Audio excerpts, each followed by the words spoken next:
Hello viewers, welcome to blog 23। আপনারা দেখছেন doctor YouTube. Myself doctor Joydeb. আমি একজন consultant pathologist and general physician. আমার এই ব্লগে আমি সবসময় চেষ্টা করি যে স্বাস্থ্য সম্পর্কিত টপিকগুলিকে খুব সহজভাবে এক্সপ্লেন করার আপনাদের জন্য।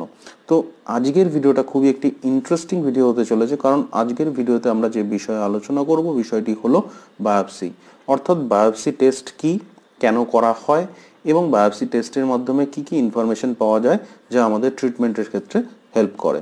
তো চলুন আজকের সময় ওয়েস্ট না করে চলুন আজকের বিষয়ে সরাসরি আসা যাক। কিন্তু ভিডিও শুরু করার আগে একটা বিষয় বলে নিতে চাই যে যদি এখনো চ্যানেলটি সাবস্ক্রাইব না করে থাকেন তাহলে আপনার মোবাইল স্ক্রিনে ঠিক নিচে যে লাল রঙের সাবস্ক্রাইব বাটন আছে সেটি অবশ্যই প্রেস করবেন এবং তার পাশে যে বেল আইকনটি আছে সেটিও প্রেস করতে ভুলবেন না। তার ফলে আমাদের পরবর্তী ভিডিওগুলি আপনার কাছে ইনস্ট্যান্টলি পৌঁছে যাবে। তো চলুন আজকের বিষয়ে আসা যাক। তো আজকের বিষয় হলো বায়োপসি টেস্ট কেন করা হয়। তো প্রথমে জেনে নেব যে বায়োপসি আসলে কি। তো বায়োপসি আসলে কি সেটা জানার আগে জানতে হবে যে টিউমার কি। আমরা আমাদের এর আগের ভিডিও এফএনএসি অর্থাৎ ফাইন নিডল অ্যাসপিরেশন সাইটোলজিতে টিউমার নিয়ে স্বল্প বিস্তর আলোচনা করেছি। তো বায়োপসির ক্ষেত্রে আর খুব গভীরে যাব না। টিউমার সাধারণত দু রকমের হয়, বিনাইন বা ম্যালিগন্যান্ট। বিনাইন যেটাকে নন ক্যান্সারাস বলা হয়, ম্যালিগন্যান্ট মানে যেটা ক্যান্সারাস। তো অনেক ক্ষেত্রেই দেখা যায় যে আমাদের শরীরে বিভিন্ন সময় টিউমার ডেভেলপ করে। তো সেক্ষেত্রে কিন্তু ক্লিনিক্যালি এক্সামিন করে বা কোনো রেডিওলজিক্যাল ইনভেস্টিগেশন যেমন সিটি স্ক্যান, এমআরআই, আলট্রাসোনোগ্রাফি এইসব করেও কিন্তু বোঝা যায় না যে সেই টিউমারটি ক্যান্সার কি ক্যান্সার নয়। তো সেসব ক্ষেত্রে যেরকম এফএনএসি একটি টেস্ট আমাদের হেল্প করে, তো সেরকমই আরেকটি ওর থেকেও বেশি কনফার্মেটরি একটি টেস্ট হলো বায়োপসি। তো বায়োপসির ক্ষেত্রে অ্যাকচুয়ালি কি করা যায় সেটা এবার দেখে নেওয়া যায়। বায়োপসির ক্ষেত্রে কি করা হয়, বায়োপসির ক্ষেত্রে সেই টিউমার বা সেই শরীরের ফোলা অংশ থেকে কিছুটা টিস্যু অর্থাৎ মাংসপিণ্ড নেওয়া হয় এবং সেই মাংসপিণ্ডকে পরীক্ষা করা হয় মাইক্রোস্কোপের আন্ডারে। তো নর্মালি এখানে আপনার প্রশ্ন থাকতে পারে যে এই যে মাংসপিণ্ড নেওয়া হয় তো সেটা কিভাবে এক্সামিন করা হয়। তো প্রথমে যে মাংসপিণ্ড নেওয়া হয় সেটিকে বিভিন্ন প্রসেসিং করা হয়। প্রসেসিংয়ের মাধ্যমে কি করা হয়, সেই মাংসপিণ্ডটাকে তার থেকে যে জলীয় অংশ সেটাকে বের করা হয় এবং সেটাকে একটি হার্ড টিস্যু পিসে পরিণত করা হয়। হার্ড কেন করা হয়, কারণ তার ফলে সেই টিস্যুর থেকে সেকশন নেওয়া সম্ভব হয় এবং সেক্ষেত্রে ওই সেকশন নেওয়ার পরে যে সেকশনগুলি পাওয়া যায় সেগুলিকে বিভিন্ন স্লাইডের উপরে মাউন্ট করা হয় এবং তারপরে সেই স্লাইডকে বিভিন্ন রকম স্টেন দিয়ে স্টেন করা হয়। তার ফলে কি হয় যে টিস্যুর বিভিন্ন পার্ট বিভিন্ন রকম কালার নেয়।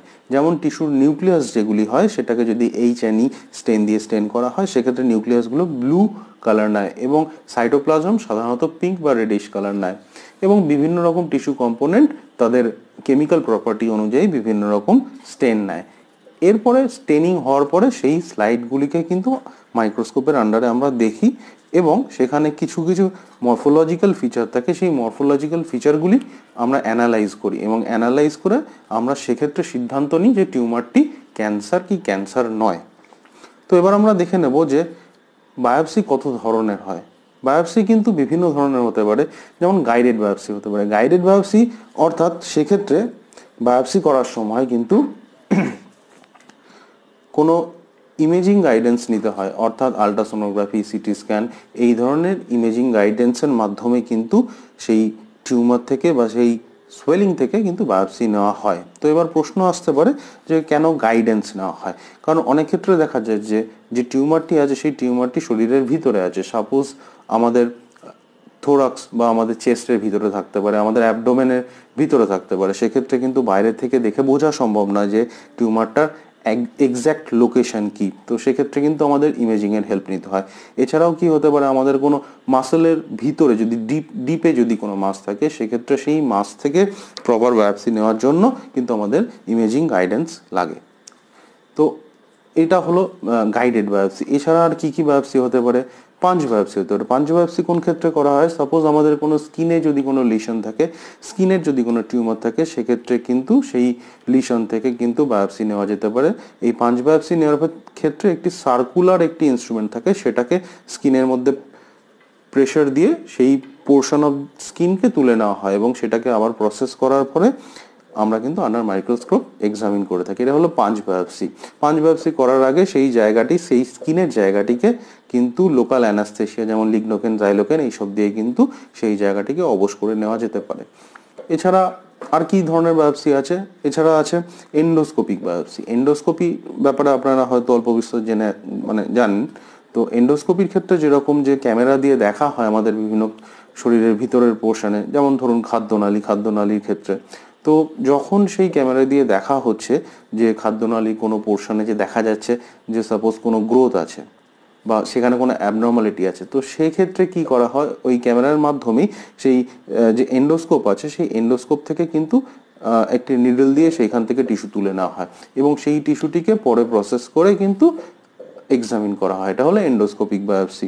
আর কি কি টাইপের বায়োপসি আছে, এছাড়াও আছে আপনার বিভিন্ন রকম মানে ইন্টারনাল অর্গানের ক্ষেত্রে যেরকম ট্রু কাট বায়োপসি করা যেতে পারে, লিভারের ক্ষেত্রে করা যেতে পারে, কিডনির ক্ষেত্রে করা যেতে পারে। লিভারের ক্ষেত্রে বিভিন্ন রকম ডিজিজ আছে, সেক্ষেত্রে ডায়াগনোসিসের জন্য কিন্তু বায়োপসি দরকার পড়তে পারে, যেমন সিরোসিস, লিভারের সিরোসিসের ক্ষেত্রে দরকার পড়তে পারে, বিভিন্ন ক্রনিক ডিজিজের ক্ষেত্রে দরকার পড়তে পারে, হেপাটোসেলুলার কার্সিনোমা যেটা লিভারের একটি ক্যান্সার, সেক্ষেত্রে ডায়াগনোসিসের জন্য কিন্তু বায়োপসি করার দরকার হতে পারে। এছাড়াও কিডনির ক্ষেত্রেও কিন্তু বায়োপসি খুব ইম্পর্টেন্ট রোল প্লে করে। যেমন বিভিন্ন রকম ক্রনিক কিডনি ডিজিজ আছে যেগুলো ডায়াগনোসিসের জন্য কিন্তু বায়োপসির দরকার হয়। আবার রেনাল সেল কার্সিনোমা, সেটাও কিন্তু বায়োপসি করে বোঝা যেতে পারে যে সেটি আদৌ আছে কি নেই।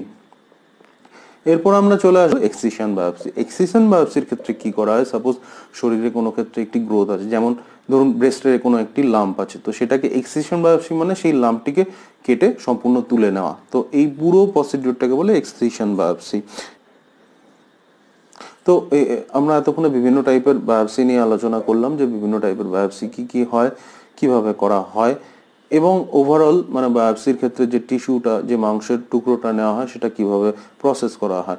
প্রসেসিং এর ক্ষেত্রে বলে রাখি যে প্রসেসিং হলো এমন একটি প্রক্রিয়া যার মাধ্যমে যে টিস্যুটি থাকে সেটি নর্মালি তো নরম থাকে, তো সেটাকে হার্ড করা হয়। কারণ হার্ড করা হয় তার একটাই কারণ, সেক্ষেত্রে যাতে সেই টিস্যুটিকে যখন একটি শার্প ব্লেড দিয়ে কাটা হয় সেটার থেকে খুব থিন সেকশন পাওয়া যায়। সেই সেকশনগুলি, টিস্যু সেকশনগুলি এতটাই থিন যে সেটা একটি মানে পেপারের থেকেও হয়তো থিন হয়।